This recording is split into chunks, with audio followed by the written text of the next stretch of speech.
Hi, I'm Phil. Welcome to this 5-minute power message entitled Fire, Brimstone, and Renewal.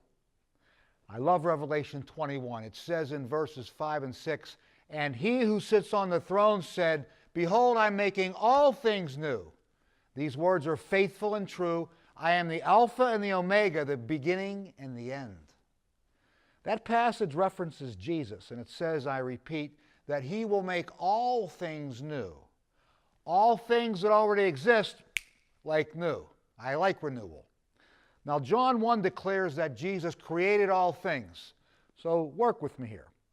If he created all things, that means he owns all things, and that includes you and me. So if he owns all things, then he has the right to restore them, to one day make us all like new. Now, I used to believe, as many do, that Jesus was going to renew not all people, but he was going to renew all the people that he was going to renew. That he's going to save all the people that he was going to save.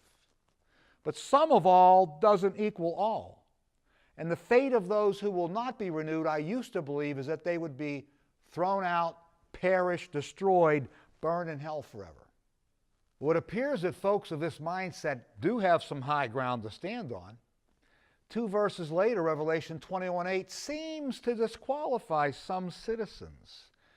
It says in verse 8 of Revelation 21, "But for the cowardly and unbelieving and abominable and murderers and immoral persons and sorcerers and idolaters and all liars, their part will be in the lake that burns with fire and brimstone," which is the second death. All right, so I have a problem with that. Mainly because I'm on the list. Cowardly? No way. Unbelieving? Nope. Abominable? What is this? A snowman?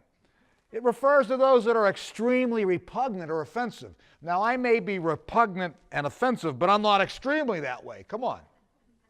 Murderers? Nope. Immoral? Yep, in my youth. Sorcerers? Are you kidding me? I haven't watched one Harry Potter movie. Idolaters? Yep. I've placed other things before God. Liars? I'd be lying if I said no. So of the 8 sins listed, I'm guilty of 3. Hey, you looking at me? Did you escape that list? Are you unscathed? I suspect you made the list too. So let's turn the heat up, pun intended. That verse says of those evil people, the sinners, that were all headed to the lake that burns with fire and brimstone. Well, I have a new perspective. I've learned what brimstone is and what it does. Brimstone is sulfur. Did you know that sulfur is used to detox our bodies, to cleanse impurities? Did you know that sulfur is used in most household cleaning products? I believe that fire and brimstone references in the Bible are used to illustrate something that will ultimately have a redemptive purpose, a cleansing purpose.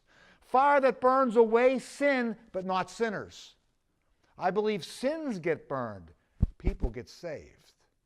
In Revelation 21, it goes on to say that nothing unclean, no one who practices abomination and lying shall ever come into heaven. I'm down with that. But cars that go through a car wash come out clean. And people who are cleansed by God's fire come out clean. Sins burn while people are cleansed and restored. And as the song proclaims, sin had left a crimson stain, but it was washed as white as snow. Does this excuse behavior? No way. We reap what we sow on this earth. We have judges and fines and criminal records and jails and in extreme cases, capital punishment. But I believe that Jesus paid for all sins, heinous ones and even my seemingly small ones. All of them stain. And all of them get burned in the fire, and the sinner gets washed and ultimately enters heaven white as snow. Thank you for watching this 5-minute power message, Fire, Brimstone, and Renewal. We have more than 50 other messages and a recent power sermon related to this message. It can be viewed on my website, philhenrypowergospel.org. Hey, please find and like us on Facebook. Subscribe to our YouTube channel. Follow us on Twitter @PhilHenryPG. Until next time, may God bless you and empower you.